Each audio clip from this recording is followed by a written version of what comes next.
Madam उज़मा Jadoon साहिबा, अभी थोड़ी देर पहले बात हो रही थी बिलावल साहब के स्टेटमेंट की। उन्होंने फरमाया इमरान खान ने अपने 10 चमचों में सर्टिफिकेट बांटे। ये स्टेटमेंट तो आधा है, 10 चमचों में बांटे, बाकी रह गए। आप क्या समझती हैं कि जुमला जब कोई सियासतदान कह रहा हो, कोई बयान दाग रहा हो, तो उसमें ग्रामर वगैरह की मिस्टेक्स को खुद ही देख लिया करे, कोई प्रूफ रीडिंग वगैरह करवा लिया करे?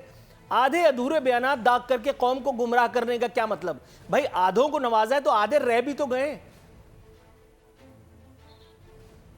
देखिए जी, बिलावल भुट्टो जरदारी साहब कुछ भी कह सकते हैं और उनको बिल्कुल हक है, वो जो मर्जी कहें।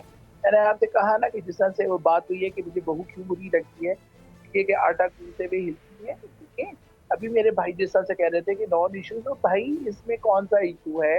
गवर्नमेंट के जितने भी हमारे मिनिस्टर्स हैं उनको हमने सर्टिफिकेट्स दिए, नहीं किए, जो कुछ किया ये हमारे पार्टी का इंटरनल मामला है। हमने अपने हिसाब किताब से हमने अपना एक क्राइटेरिया बनाया हुआ था। एक मिनट, कैसे पार्टी का इंटरनल मामला? बिल्कुल देखिए, पार्टी के अहदेदारों को नहीं दिया आपने। एक मिनट, कारकर्दगी गवर्नर मुल्क की कारकर्दगी। सर मैडम को जवाब आने एक मिनट, नूरुल अरमीन साहब देखिए प्लीज। जी मैडम प्लीज, हमने ठीक करना है, मिनिस्ट्री से हमने कैसे काम लेना है, ये हमारा काम है ना। तो इसमें आप लोगों को क्यों किसी बात पे तकलीफ हो कि जी हमने किसको दिया किसको नहीं दिया? जैसा से आपने भी अंधे का एक किस्सा सुनाया था और आपने साथ में ये भी कहा कि ये गवर्नमेंट से रिलेटेड या इससे एक इसको मुमासलत अगर कुछ आती है तो उसके साथ ना लिया जाए। मैं भी आपको एक किस्सा सुनाती हूँ। हमारे अपने मानसेरा की एक खातून है, 80 साल की खातून है।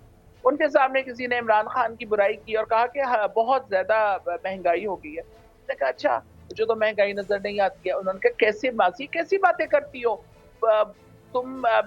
वही तुम्हारी भैंसें हैं और तुम भैंसों में रह रही हो और वो तुम काम करने में लगी हुई हो और तुम्हें महंगाई नजर नहीं आ रही। उसने कहा बेटा, जब मैं छोटी थी, 13 साल की मैं होती थी और ईद शब बारात कुछ आती थी, तो मेरी माँ मुझको 1 किलो घी का एक बाउल दिया करती थी कि जा बेटा इसको बेच कर और अपने लिए कपड़े ले आ। तो कहती है कि मैं उस जमाने में भी वो घी का एक बाउल लेकर जाया करती थी, उसको बेचती थी और जोड़ा ले आती थी। और अभी भी वही हाल है कि मैं जाती हूँ और उसी तरह का बेहतरीन जोड़ा मैं उठा के ले आती हूँ। तो बात ये है कि आप लोग इश्यूज की बात करें, इस पे आप बात ना करें कि जी किसको परफॉर्मेंस सर्टिफिकेट मिल गया किसको नहीं मिला। ये तो आप लोगों का इश्यू ही नहीं है ना। आप ये बात करें कि जी मिनिस्ट्रीज के अंदर ये काम गलत हुआ, इसको ठीक करें, इसको ऐसे ठीक करना था। लोगों को डिलीवर करने के लिए हम आपको ये सजेशन देते हैं। मैडम आपने एक नई बहस छेड़ दी है और इस पे यकीन माने अगला प्रोग्राम भी हो सकता है, लेकिन मजबूरी ये कि मेरे कान में नवीद मुसर्रत सुना दी गई है कि प्रोग्राम को वाइंड अप करना है। हालांकि बहुत सारे सवालात हैं, लेकिन चले सवालात अपने दिल में लिए इंशाअल्लाह ताला अगले किसी प्रोग्राम में अपने तमाम मौजूद मेहमानों से एक मरतबा फिर मुलाकात का शर्फ हासिल करूँगा। सब्सक्राइब करें और बेल दबाएं ताकि कोई खबर रह न जाए।